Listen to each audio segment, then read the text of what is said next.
माननीय प्रधानमंत्री जी के जो वाराणसी में कार्यक्रम है उसमें एक सोशल डिस्टेंसिंग के साथ जनसभा का आयोजन है, जिसमें बहुत ज़्यादा स्पेस के साथ पब्लिक के बीच में लोकार्पण और शिलान्यास वाराणसी के विभिन्न प्रोजेक्ट के किए जाएंगे। उस कार्यक्रम को BHU के IIT ग्राउंड में रखा गया है, जो बहुत ही खुला हुआ ग्राउंड है और जहाँ पे सारे सोशल डिस्टेंसिंग और कोविड प्रोटोकॉल का पालन कराया जा सकता है। इसके उपरांत रुद्राक्ष के ऑडिटोरियम का लोकार्पण है, जो कि भारत और जापान की मैत्री के सहयोग से बना है। उसके लोकार्पण के बाद BHU के अंदर ही डॉक्टर्स के साथ और अधिकारियों के साथ कोविड की तैयारियों के बारे में एक संवाद किया जाएगा। कुल मिला के ये प्रोग्राम सारे जितने भी हैं उनके बाद फिर वाराणसी से उनका डिपार्चर हो जाएगा। इन सभी तैयारियों को लेके सारी जितनी भी आवश्यक मूलभूत जो विभागों को तैयारियां करनी थी वो पूरी करने का कार्रवाई चल रही है और हमारा टारगेट है कि आज ये सारी तैयारियों को फाइनल करा दिया जाए। इसी के साथ जो विभिन्न प्रकार के गेस्ट आएंगे या जिन को जनप्रतिनिधियों को जिन को प्रतिभाग करना है उन सबको जानकारी दे दी गई है।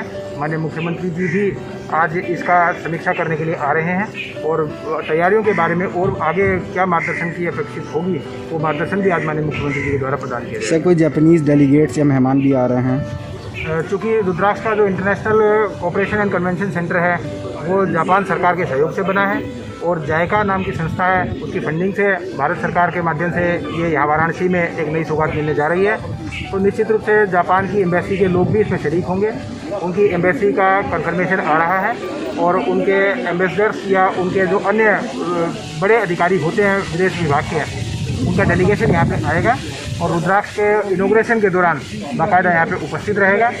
माननीय प्रधानमंत्री जी के द्वारा इसका फीता काटना, इसका पत्थर का शिलान्यास करना और उनके जो हो सकता है कि जो जापान के कुछ वहाँ के बड़े प्रतिष्ठित जनप्रतिनिधि हों तो उनका कुछ रिकॉर्डेड भी यहाँ पे स्पीच आदि है वो जनता को सुनवाई जाए। सर, एक अंतिम सवाल है, कितना देर वक्त बिताएंगे और कितने की सौगात देंगे?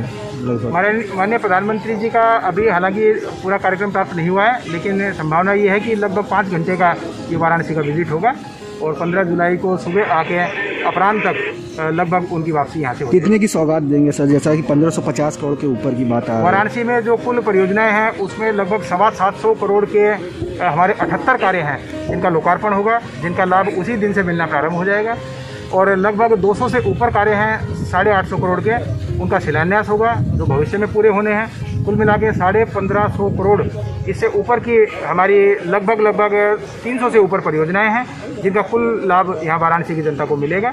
तो ये सारी परियोजनाएं एक ही कार्यक्रम में यहाँ जनसभा में रखी गई हैं। केवल रुद्राक्ष का जो उद्घाटन है वो रुद्राक्ष के ही कन्वेंशन सेंटर में रखा गया। रुद्राक्ष का पेड़ भी लगाएंगे, ये भी पौधा लगाएंगे? जी, रुद्राक्ष का कन्वेंशन सेंटर है और वृक्षारोपण का समय है, सीजन है, मानसून का टाइम है और वृक्षारोपण का अभियान पूरे स्टेट में चला है। उसी के प्रतीक स्वरूप रुद्राक्ष का ही पेड़ माननीय प्रधानमंत्री जी के द्वारा रुद्राक्ष कन्वेंशन सेंटर के कैंपस में लगाया जाना प्रस्तावित है और निश्चित रूप से रुद्राक्ष के नाम से रुद्राक्ष का ही पेड़ रहेगा और भगवान विश्वनाथ की नगरी है तो ये पूरे तरह यहाँ के सांस्कृतिक तारतम्य को मैच करते हुए ऐसा प्रोग्राम प्रस्तावित किया है। किसान को दे दी जाएंगे क्या? वो ऐसा कोई कार्यक्रम नहीं है। जो कार्यक्रम है वो केवल जो परियोजनाओं का है या कोविड की तैयारियों के बारे में मार्गदर्शन दे रहे हैं।